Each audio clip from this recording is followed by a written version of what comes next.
এখানে অনশনরত সারা দেশ থেকে আগত শিক্ষক শিক্ষিকা বৃন্দ সবাইকে আমি সংগ্রামী সালাম জানাচ্ছি।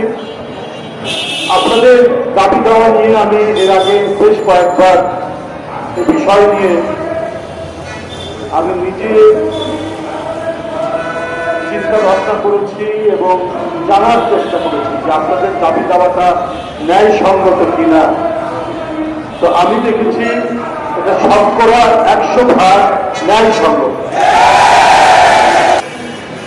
এতগুলো শিক্ষিত মানুষ যারা স্কুলে পড়াচ্ছেন, যারা কলেজে পড়াচ্ছেন, যারা মাদ্রাসায় পড়াচ্ছেন, যারা কারিগরি বিদ্যালয়ে পড়াচ্ছেন, প্রত্যেকটাই শিক্ষিত মানুষ।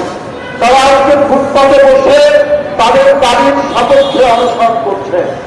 কিন্তু ভ্রুক্ষেপহীন সরকার, ভ্রুক্ষেপহীন প্রশাসন, আসলে সরকার বা প্রশাসন যারাই আসুক, আমরা তো এই অন্তর্বর্তী সরকারের জন্য আমরা একটা নিরপেক্ষ সরকারের অধীনে একটা আবার সুষ্ঠু নির্বাচনের জন্য আমরা 16-17 বছর লড়াই করি এবং জনগণের প্রত্যাশা, আন্দোলনকারীদের প্রত্যাশা, গণতন্ত্রকামী মানুষের প্রত্যাশায় অন্তর্বর্তী সরকার, অথচ সেই সরকারের কাছ থেকেও আজকে নিপীড়িত, নির্যাতিত এই শিক্ষিত শিক্ষকরা আজকে অনাহারে, অত্যাহারে ক্লিষ্ট জীবন যাপন করছে। এই রাজ্যে একজন দুইজনের নয়, এই লজ্জা এই জাতির, এই লজ্জা এই সরকারি। জনগণের স্বার্থে, জনগণের চিন্তার সাথে তাল মিলিয়ে তারা কাজ করছে। তারা অপাত্রে তেল ঢালছে,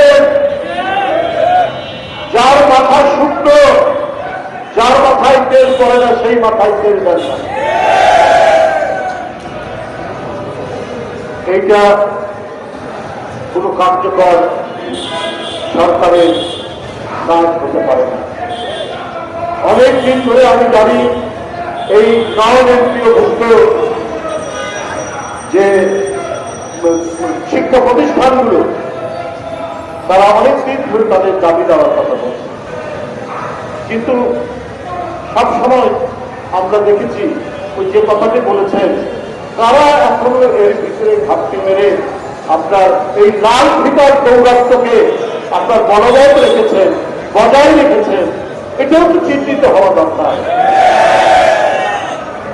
এটা চিহ্নিত না হলে আমি ভারতের পশ্চিমবঙ্গেই দেখছি বেসরকারি শিক্ষা প্রতিষ্ঠানের শিক্ষক শিক্ষকরা বেশ উঁচু বেতনে তারা চাকরি করে, কিন্তু বাংলাদেশ যেন গোটা পৃথিবী থেকে দিচ্ছে এমন ধরনের আমলাতান্ত্রিক জটিলতা, লাল ফিতার সৌরাষ্ট্র রয়েছে যে উপদেষ্টা মহোদয়রা তারা কি অসহায় বোধ করছে নাকি আপনারা তাদের উপর নির্ভর করে কাজ করছেন, এটা মানুষ জানতে চায়।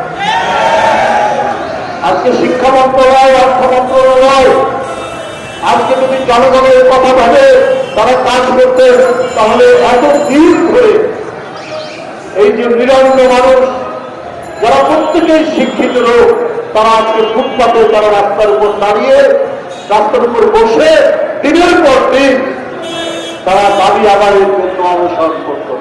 আমি আরো বাংলাদেশ জাতীয়তাবাদী দল বিএনপির পক্ষ থেকে আজকে অনশনরত নন এমপিওভুক্ত যে শিক্ষকরা যে দাবিতে আন্দোলন করছেন সেই দাবি মেনে নেওয়ার এবং তাদের শিক্ষা প্রতিষ্ঠানগুলোকে এমপিওভুক্ত করার জোর আহ্বান জানিয়ে